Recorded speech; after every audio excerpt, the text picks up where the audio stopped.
Tengan ustedes muy buenos días, muy buenas tardes o noches, de acuerdo a cuando estén viendo la secuencia de tiempo en que estén viendo este vídeo aquí en mi canal Historia y Saber.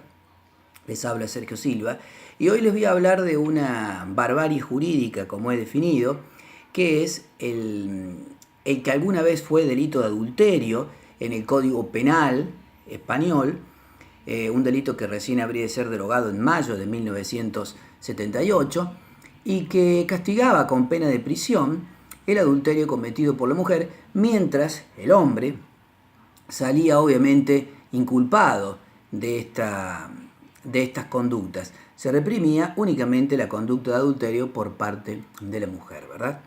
Increíble, el código, esta figura que contemplaba este código penal fue utilizada muy asiduamente durante el régimen franquista para perseguir a las mujeres y obviamente colocándoles el rótulo de adúlteras.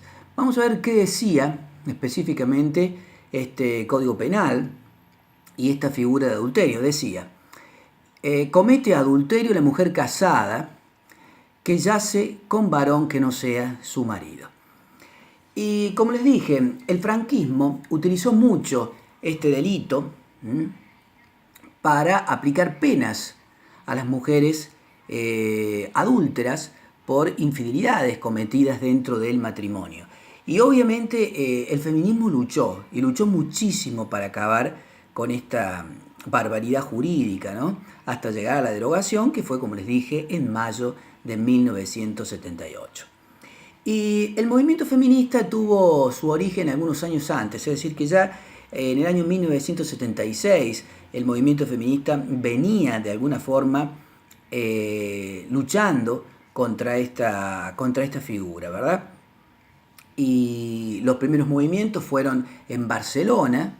Allí se congregaron grandes movimientos que reunían a todas las clases sociales, ¿no? Es decir, había mujeres representantes de distintas profesiones, como por ejemplo sindicalistas, también había modistas, había ama de casas, había abuelas, había mujeres de clase media y clase alta, algunas eran famosas, otras eran anónimas, había muchas universitarias, y estos movimientos sociales, que eran inéditos obviamente durante el franquismo, se movilizaron en el año 1976 exigiendo que el sistema penal español dejare de acosar obviamente a las mujeres con este rótulo, ¿verdad?, de adúlteras.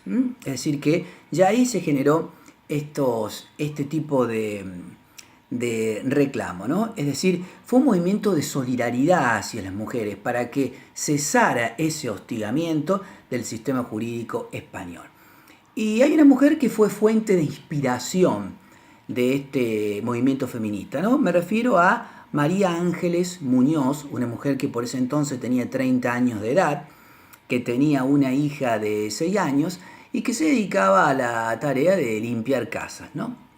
Su marido la había abandonado cuando la niña apenas si tenía 2 meses y luego este hombre regresó unos 5 años después y obviamente se encontró con que la mujer había rehecho su vida y quiso reclamar la custodia, ¿verdad?, de la niña. Entonces, obviamente le inició una denuncia por el delito de adulterio, que llegaba a tener hasta una pena de 6 años de cárcel, ¿no?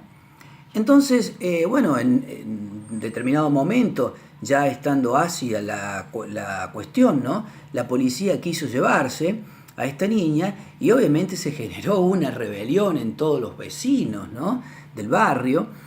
Y la noticia llegó a oído, obviamente, de las feministas, del movimiento feminista, que se presentó en el lugar con sus abogados y también representantes de la prensa.